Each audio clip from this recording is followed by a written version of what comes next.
Welcome, beloved guests, to Aurora Means Dawn. I invite you to take your seat. If you haven't, it's time to begin the program portion of our time together tonight. So this evening, we are here to celebrate and support Aurora Commons. We are absolutely thrilled that you are here, and we are so grateful to be in this space, in person, together, especially since this is the first time in over 3 years that we've had the chance to gather together for this special annual event. So thank you so much for being here. It is a bit, let's give ourselves a round of applause, something to celebrate. So it's a bit of a homecoming to be here. And actually that's what tonight is all about. It's about finding home.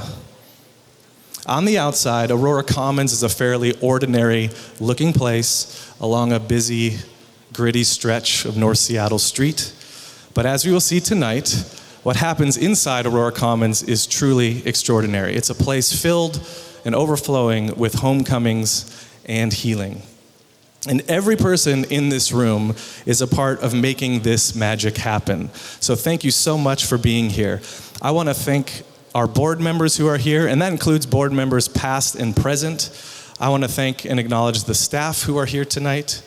Thank you to our volunteers and our partners. Let's give them all a round of applause.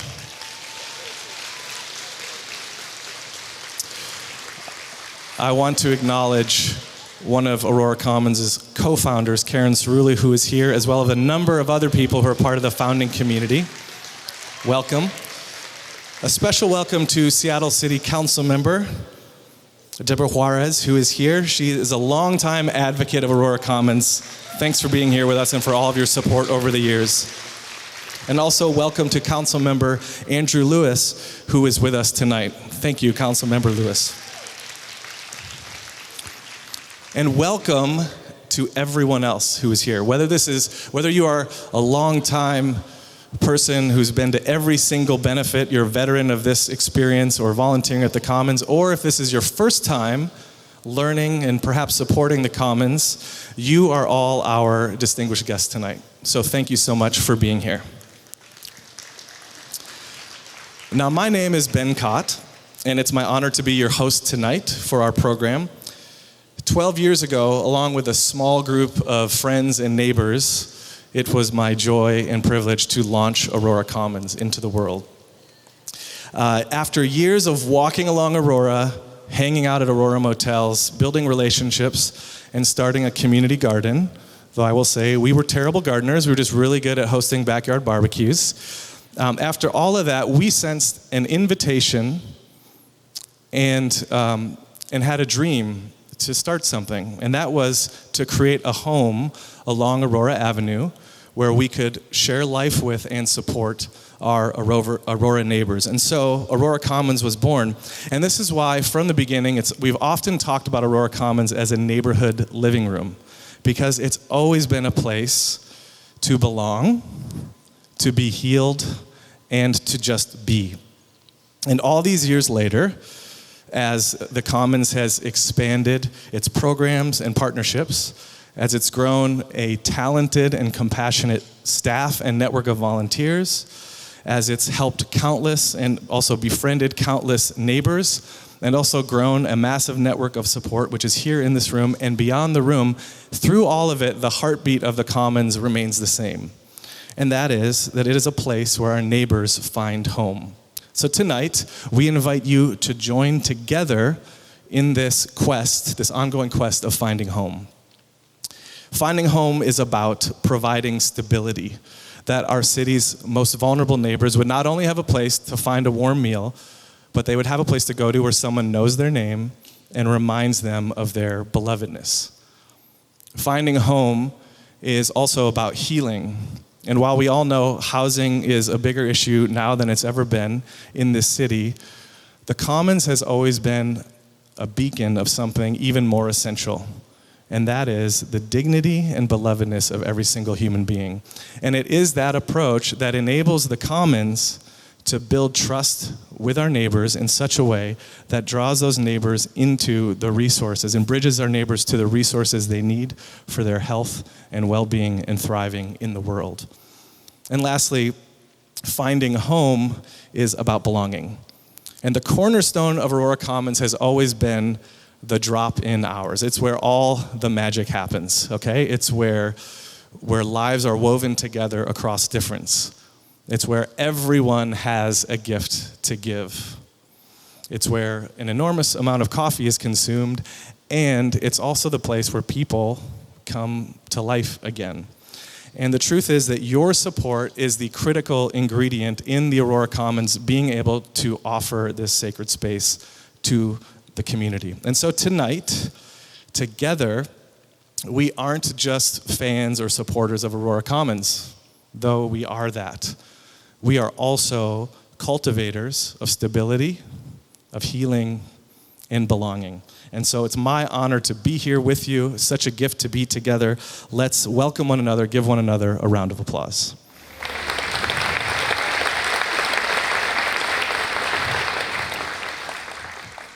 Now, thanks again for being here. And before we continue, this gathering together provides us a unique opportunity. You see, one of the hard things about Aurora Commons every year is that we have to say goodbye to neighbors who pass away. And so I'm going to invite you in a moment to take a moment of silence. There will be a list of names you'll see on the screen here, and I also want to add the name of Jennifer Allison, who was a local motel manager who in our earliest days welcomed us, and not only welcomed us, but modeled a way of hospitality to our young community that is still in the DNA of Aurora Commons today. So would you now please join with me for a moment of silence to acknowledge all those we lost this past year.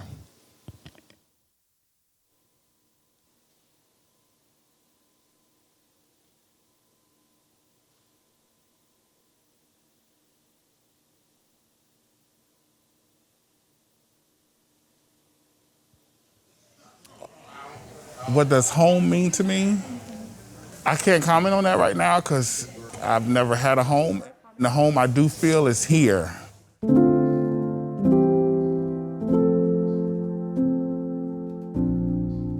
I would say that the neighbors at the Commons are just absolutely delightful. I enjoy my experiences every day. There is never a day that's the same, and you never know who you're going to meet or see again. Sometimes people are gone for a long period and then they come back. I just really enjoy this place. This place didn't have to receive me. Some places are just outright mean to me. This place is here for us. It's a second home. You know, no matter what, when I come here, I always got a friend here or someone to talk to, or I feel welcome. Everybody has a place in the community, and everyone just wants to feel like they've been heard and seen and are part of something. And I think our neighbors have a great opportunity here to do that, but then they also get to share with us. There's so much I take home at the end of the day of the stories from our neighbors and just how much they enlighten me. I think the Commons has most impacted me by really opening my eyes to how equal we all are, that we all have great days or bad days. The people that I meet here at the Commons are so similar to the people that I meet at school or picking up my kids or getting to know people. So for me, it's really reminded me about the humanity in all of us. Because I have never known people to give so much love, so much compassion as I have up here. There's more help up here than anywhere else. The Commons to me is my home at this point. It is a place that I myself have found belonging and community and just validation of who I am as a person. I think that's all we all ever want. I feel like belonging means to me being accepted, feeling like you fit in, feeling like you're wanted in a community, in a safe space. Everyone's so supportive here, and it shows to the staff, but it also shows to our neighbors and how we interact with them. If I never found out about the Commons, I feel like my life would be missing something. Like, this is a big piece of my life and part of my future journey, because I've, been in the same situation as a lot of our neighbors before and being unhoused, and I know how it feels and I can relate. That's one of my greatest strengths, is I'm able to relate and build relationships with people due to my past.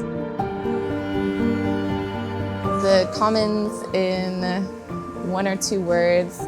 There's a lot of words, but I think like the most consistent overarching one or two words would be like strength and hope. The commons is God sent. Helpful, reliable. Family. My big sisters. Inviting. Aurora Commons is safe. It is comfortable. It's a warm place to me. Like when I think about the Commons, I think it's my second home. It's where I met my friends, who became my family.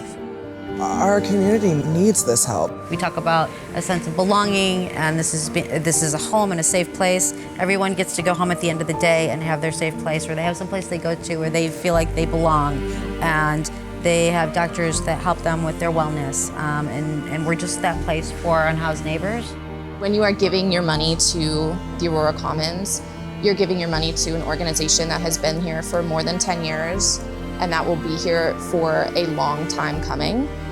And every year it's growing, it's getting better at what it does, and it's deepening the impact that it has on this community. I think the Aurora Commons is like a beacon of light on North Aurora in our city. It's a place that says you're welcome, you're home. We're glad to have you. Keep this place open because we need you. So thank you. Don't stop. Please.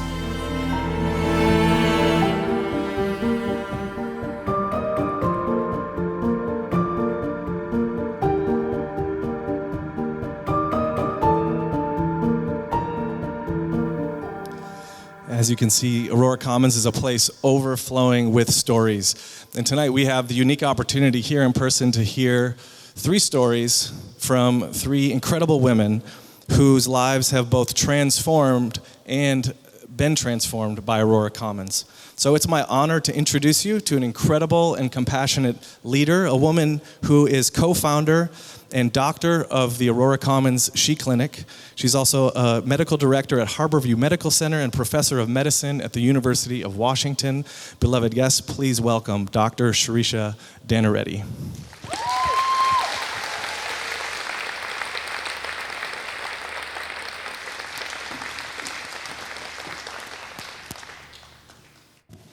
Thank you all for being here tonight, and thank you for that introduction, Ben.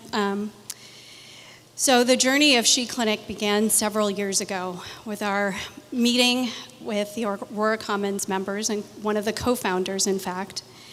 And we started talking about how we could work together to serve the needs of our female identifying clients and neighbors.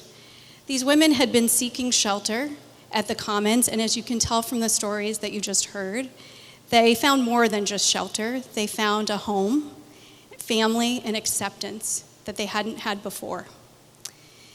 Aurora Commons had spent time really building these relationships, the founding members like Ben, and gaining the trust of the community. But in that time that they got to know these individuals, they learned that they needed a lot of resources, and they served as a hub for bringing together these resources. And that's how we met for trying to find medical care for these individuals. Many of the women that were coming to the Commons, that still can come to the Commons today, have experienced trauma, if not all of the women. And they'd been further traumatized and stigmatized by their encounters with the medical system.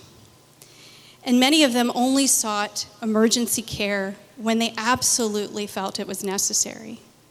We started the She Clinic, which stands for Safe, Healthy, Empowered, with the principles of really trying to establish a low barrier, trauma-informed, non-judgmental environment for women to get care. We are honored to be able to partner with the Commons because our work could not be done without the existing relationships that they already had and the trust that they had built that we could actually build upon ourselves. Sometimes what we do at the She Clinic is actually just sit with women and hear their stories, and we're honored to do that. But we aim to provide primary care to these individuals, and that could be reproductive sexual health, harm reduction services, and access to medications for opiate use disorder. We are really fortunate to have many partners, including the Commons, that help support this work, like the Washington State Department of Health and King County Public Health, that have really been strong supporters of this mission. And in fact, for the past almost 5 years, we've been providing care for women, but in the past year, we have started to expand our services with the initiation of the Aurora Clinic, which actually is for male identifying and non-gender conforming individuals. So we have the She Clinic, we have social workers, we have nurses, one of whom you saw today, Stacy, and we also have patient coordinators like Colette, who you saw in the video, as well as the providers, the physicians, and the Aurora Commons client advocates who work side by side with us to help meet the goals of our neighbors.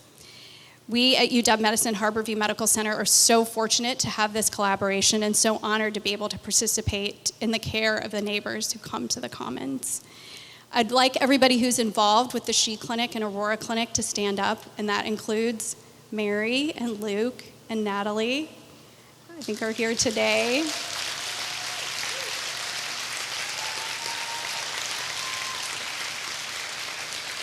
I'm honored to be able to work side by side with these individuals. Thank you all for your support by coming here tonight.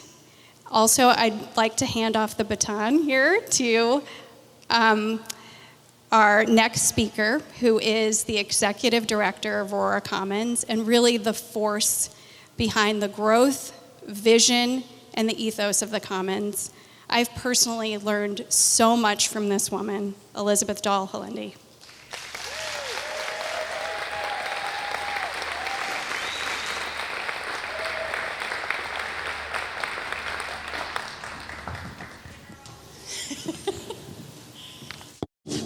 Helping me not be so nervous. Thank you. Wow, you guys, look how amazing this turnout is. Post-pandemic, woo! I can't tell you how amazing it is to be in this room with you right now. Hi, Matt. It's really overwhelming to be in the kind of work that we do and to get a lot of the opinions in the world that we get, which I'm sure you've heard too. But then to be in a room like this with all of you who are here because you care. So that means a lot. I really appreciate you being here. It's been a long 3 years, long 3 years. We're tired. But the good news is we are not weary. In encountering, learning from, and cultivating belonging with our neighbors experiencing poverty and homelessness, our own cups are filled. And we hope to fill your cups a little bit tonight too. Everyone, it seems, even maybe relatives across the country, have an opinion about the state of homelessness in this region. You guys have any relatives with strong opinions about everything? But regardless of our individual thoughts on the matter, what I think we can agree on is that we all, housed and unhoused, fare far better in life when we feel as though we belong. I started my journey at the Commons as a volunteer when we opened 11 years ago, and I've had many roles over the years, and the last 8 have been a privilege to serve as the executive director. Though we've grown and expanded in some really incredible and amazing ways, our work has remained connected to our heart, and that is to always prioritize people over progress. Tonight, I'm going to talk to you about how belonging and community foster health and healing, and how health and healing follow people on their journey and contribute to their long-term success. Shane first came into the Commons about 9 years ago. He was kind and hilariously self-deprecating. He had a lot of really close calls, one resulting in the loss of his leg. So we were always really glad to see him because he was alive. I asked him about a year ago what resources that we offer have made the biggest difference in his life, and his answer kind of surprised me. I was talking about our resources like food and hygiene and accompaniment and clinics, and what he shared was, the most important thing I've gotten at the Commons is the feeling of being treated like a person, of feeling like I matter, This place makes me feel at home. I looked around when he said that to see other heads nodding in agreement, some of whom were surprising, some of whom I didn't necessarily realize that we had made any impact on their life, and a lot of people were there nodding in agreement. Shane made his way to the Commons in his wheelchair for years, even after he was housed, because it felt like home. Aurora Commons serves on average 80 to 100 people experiencing homelessness and extreme poverty every day, and at least 40 or 50 people a month who are unsheltered or seeking resources, specifically ask us for resources for housing. We can usually place fewer than 5 of those 40 to 50 people. In the last month, a single mother came in with a 1-year-old daughter. She was fleeing domestic violence and on multiple waiting lists for shelter. If we could not help her, she would literally have nowhere to go in 24-degree weather. The following week, a similar story with a mother of a 13-year-old.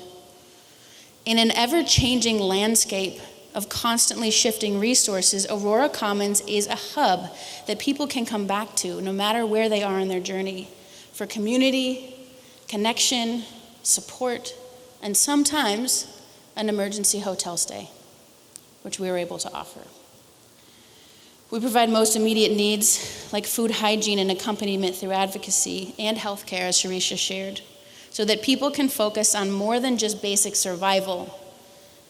It's through relationship and clear agenda that we're able to start to see the story of healing that happens over time through positive relationships at the Commons.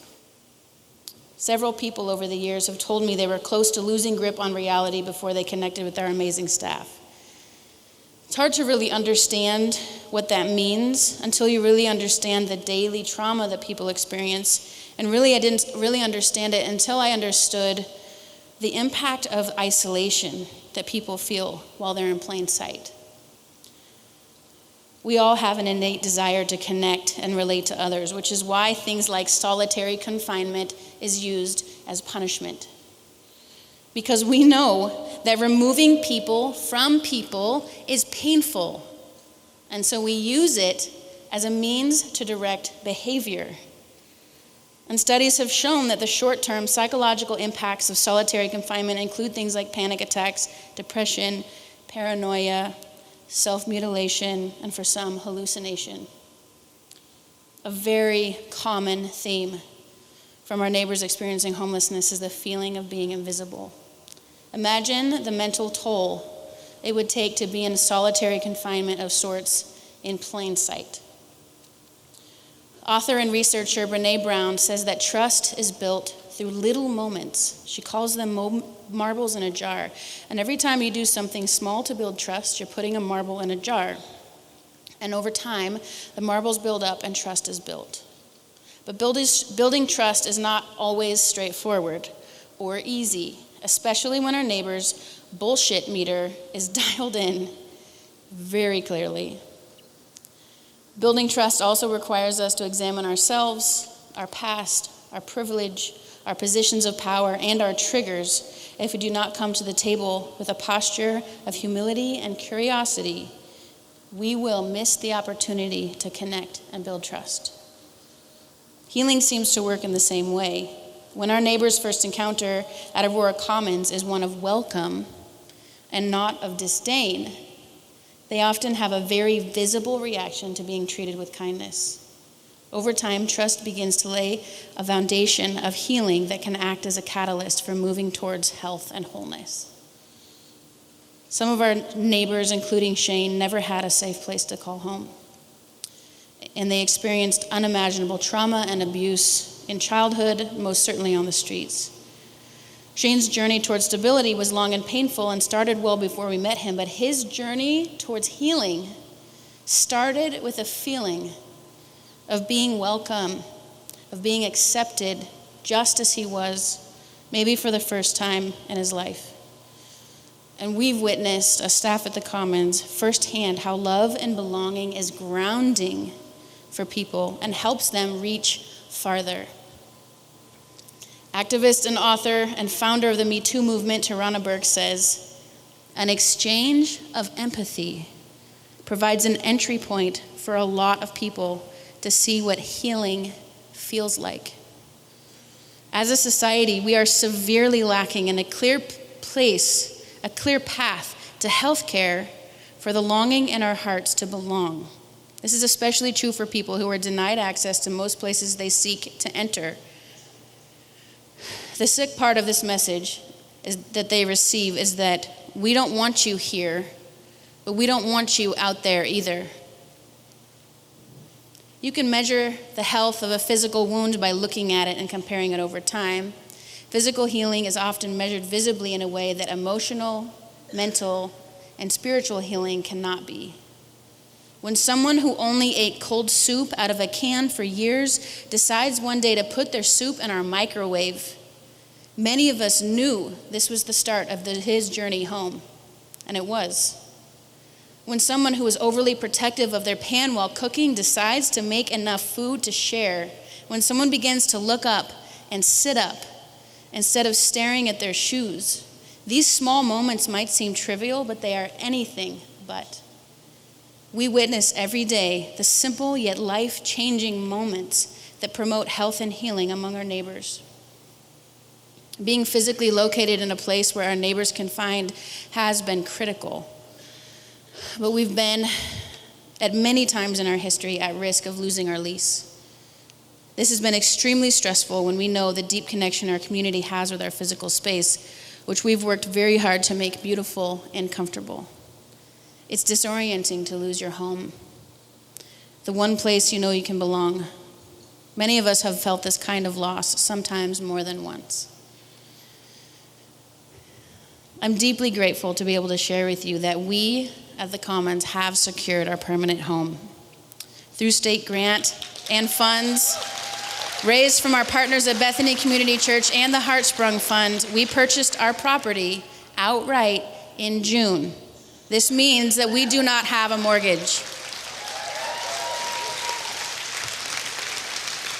We get to stay right where we are and where we have been for 10 years and into the future, and we get to dream about what that looks like.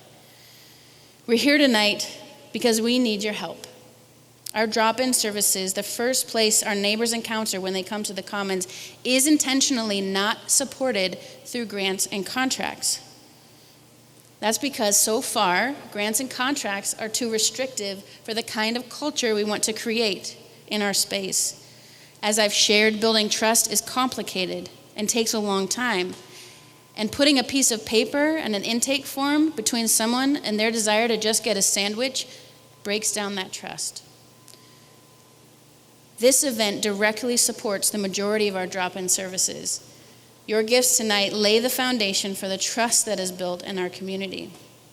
I'm so grateful that many of you have repeatedly been a part of this process. And for those of you who are new, thank you for what you give tonight. We're humbled by it, and we look forward to making this continue to be an amazing place for years to come.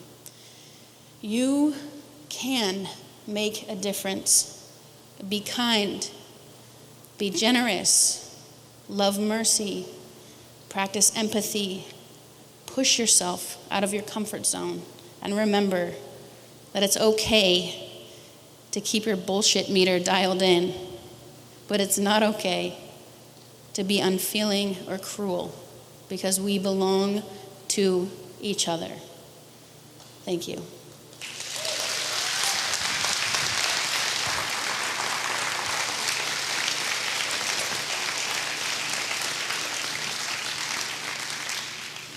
We're blessed to hear next from someone that we've known from the Commons for a number of years. Her name is Shelley. I met her first at the Commons a few years ago and always remembered her straight away. She's a very memorable person. One of the things that really stands out about her is her mama bear heart. She loves her community, she loves her friends, and we're very, very lucky to hear from her tonight. So we'll hear from Shelley next. Thank you.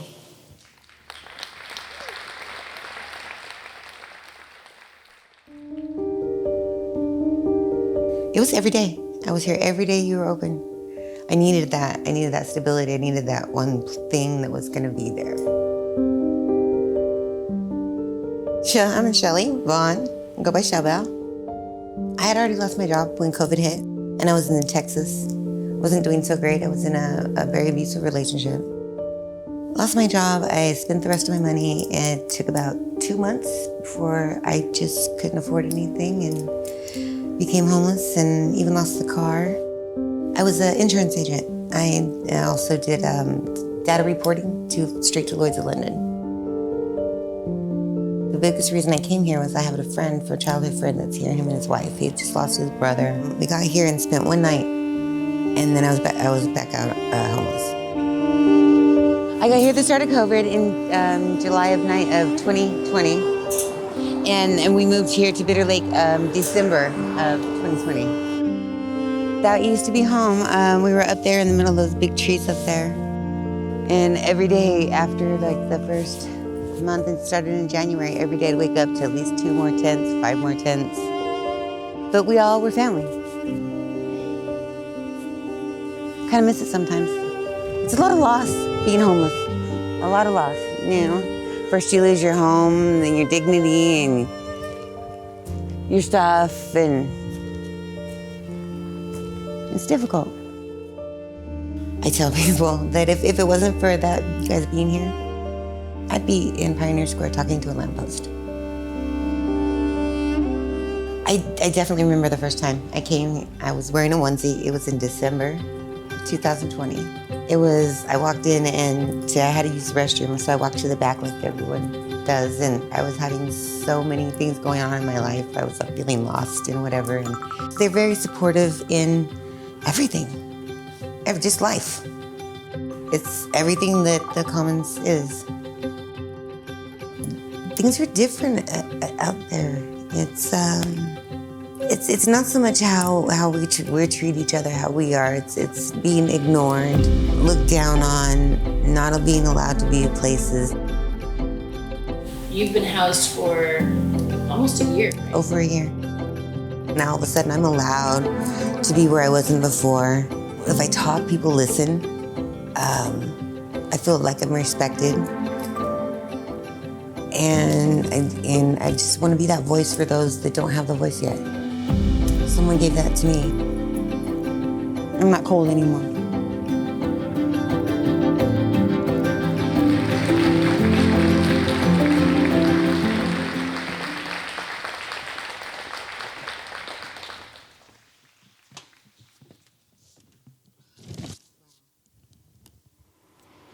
Hello, my name is Shelley Vaughn. I'm so grateful that I can join this work to write a different story and change our attitudes about people who are homeless in our city. I had no plans of being homeless. Nobody wakes up and says, when they're little, and says, I'm gonna be homeless when I grow up.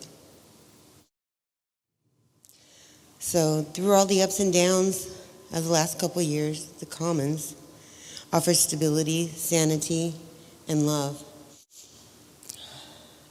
I'd be cold and wet, feeling ashamed after another person told me I can't come inside. Whatever store or restaurant, because I looked homeless, I'd feel degraded trying to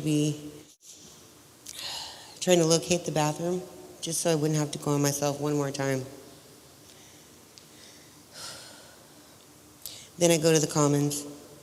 It doesn't matter what anybody looks like, what you dress like. Everybody's treated with respect. Love and discipline, just like friends, when you're messing up, they tell you. Everybody needs that.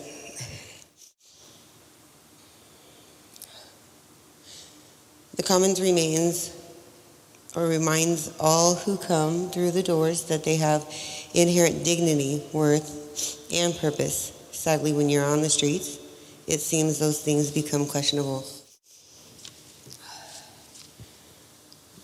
Now that I'm inside, I realize that being inside is just as difficult to transition to. Sounds silly, but it really is. And the Commons has been there for that too, to help out with little things, just like putting electricity in my name. Now my days are spent taking care of those outside still. I'm sharing the blessings that I've received with everyone else. And I opened my home. I almost got kicked out too for having everybody come in and just relax for a moment so they can have some hot meal or just be there and not have to worry about anything else. And I still go to the Commons. They're still my people, my family. Thanks, guys. I love you too. I still go there when I'm having a bad day or even if I have something happy to share. I hope this kind of unconditional love that exists inside the Commons can spread in our city and grow awareness that we are more the same than different. We're all human. To all of you tonight, thank you for believing that everyone deserves to be safe, to be loved, and to have a sense of home. Thank you. Ben?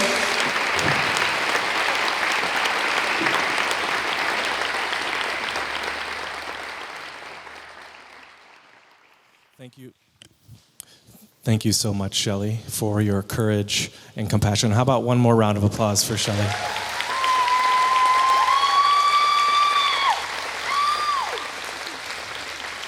So now that we've heard these inspiring stories from representatives of Aurora Commons, it's our turn to do our part to ensure that these kind of homecomings continue and multiply into the future. To guide us in that work, I want to invite an incredible neighbor and volunteer of the Aurora Commons, who is perhaps one of the Commons' biggest cheerleaders and champions, and is our legendary Aurora Means Dawn, Raise the Paddle leader year after year. Please welcome my dear friend Hayden Mortiz.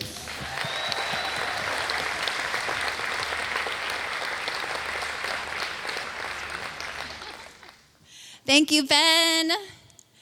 Thank you, Sharisha and Elizabeth. Thank you, Shelley. You are brave and inspiring. And I can't see you, but I love you.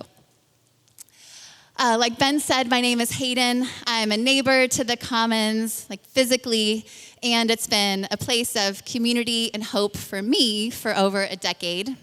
A place of friendship, of deep connection, and something you may not expect is I have found some of the best fashion at the Commons. So you may remember Rogers. He was in the video. He had the yellow and black suspenders.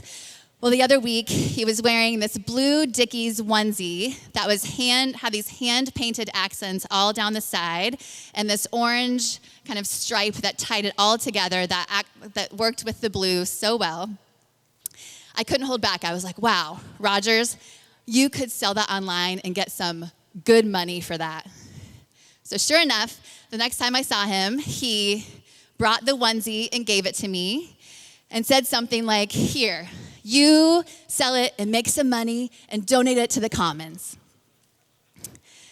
As you've heard tonight, Aurora Commons is this living, thriving, beating heart of mutual giving and receiving.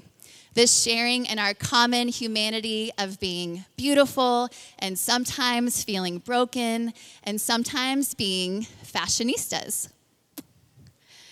It is my honor to invite you now to give, so together we can continue growing the incredible impact of the Commons, joining in this embodiment of love and belonging and healing you've heard about tonight that is so desperately needed in our community, in our city. The more we show up and give, the more we ensure that this vital beating heart continues to thrive for years to come, especially for those who are most vulnerable. So it is our turn, everybody.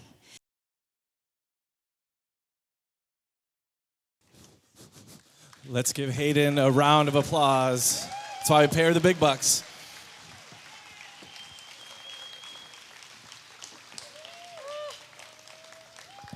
I'm literally sweating. That was amazing. You guys, thank you so much for your generosity. I cannot believe it. That was amazing. It feels so awesome to have this kind of support, and you are definitely giving to a good cause. I'm a little bit biased, but I really genuinely, seriously appreciate it. We wanted to thank, before we move on, we wanted to thank a few of our folks who help keep the Commons running. The first group of people that we want to thank are our Aurora Commons board members. Aurora Commons board members not only are passionate advocates for this work, but they are highly skilled and dedicated group of people who daily embody the mission of Aurora Commons. Thank you, board. Will the board members please stand? We'll give you a round of applause. Thank you. And you know, we have former board members here. Will you stand as well? Former board members. Matt Tigert, I'm counting you. Joanna, I'm counting you too. Jeff, yes, Joanna. Thank you. Dan. A lot of people supporting this organization. Thank you, guys. Next group of people we'd like to thank are our partners, some of whom are here today. Our partners help bring us much needed resources and services in-house so our neighbors can connect with these providers and our advocates working towards their goals to meet some of their many basic needs. In-kind donors, partners, and folks like the She Clinic. Go ahead. I mean, you can ask them. We both will ask them to stand. Any representative of any partner, The please partnerships, stand. will We're you so thankful stand? for you. Thank you, yes. Awesome. Clinic, you guys are staff too. You guys are partners. That's okay. The next group of people we'd like to thank are our volunteers. Many of us at the Commons started as volunteers. They're integral to the work of the Commons. They're integral to the work we do every day. Quite literally, they make Aurora Commons world go round, whether it be hosting a clothing drive, organizing our neighbors' mail, making a hot meal, or remembering our neighbors' favorite coffee orders.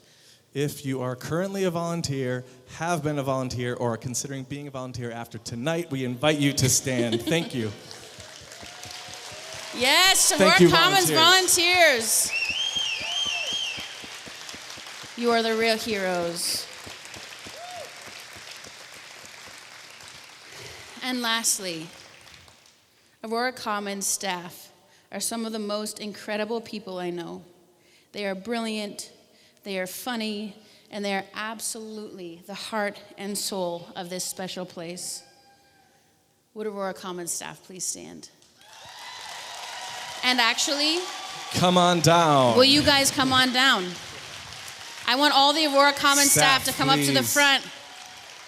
Clap for these amazing people who make this organization work. I'm going to tell you the God's honest truth. I had zero to do with this event this evening. Nothing, almost nothing. Sarah right here was one of the coordinators. Christina is our champion for the benefit. She's going to keep trying to defer to Sarah. Woo, Aurora Commons staff. Yeah. These guys make the literal Commons world go round. Look at these beautiful people. Do you see how much they love each other? Isn't that the most incredible thing you've ever seen in your life? All right, so Elizabeth, is that it? That's No, not wait. quite it. What else is going on? We've got to draw our winner.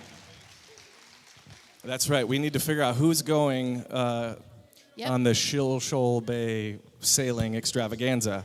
So what's going to happen? there. I think I'm going to hold it. Yep. Right, and then you're going to pick.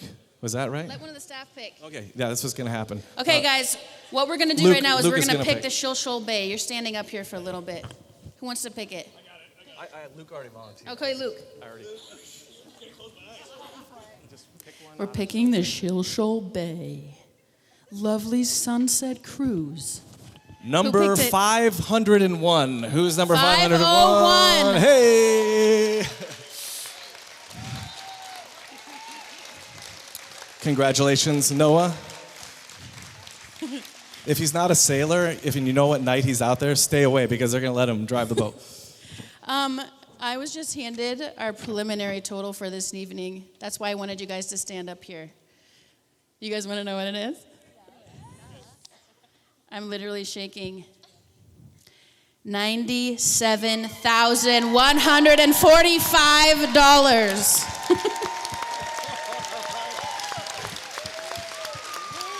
Oh my gosh. We are humbled, we are inspired, we are grateful. Thank you so much for becoming a part of the legacy of this incredible place, all of you. Thank you to the staff, thank you for being here. Thank you. Actually, real quick, I want to thank Ben for his vision, for his support tonight, for doing an incredible job of being an MC. Thank you, Ben. Thank you for inspiring all of us. It's my honor. Thanks, Elizabeth. Yeah. And with that, we have completed the program portion of our evening. You are welcome to hang out for about another half an hour, so the bars are still open. Please check out the interactive displays over here and the swag table, and thank you so much for making this such an incredible night. Your generosity is inspiring.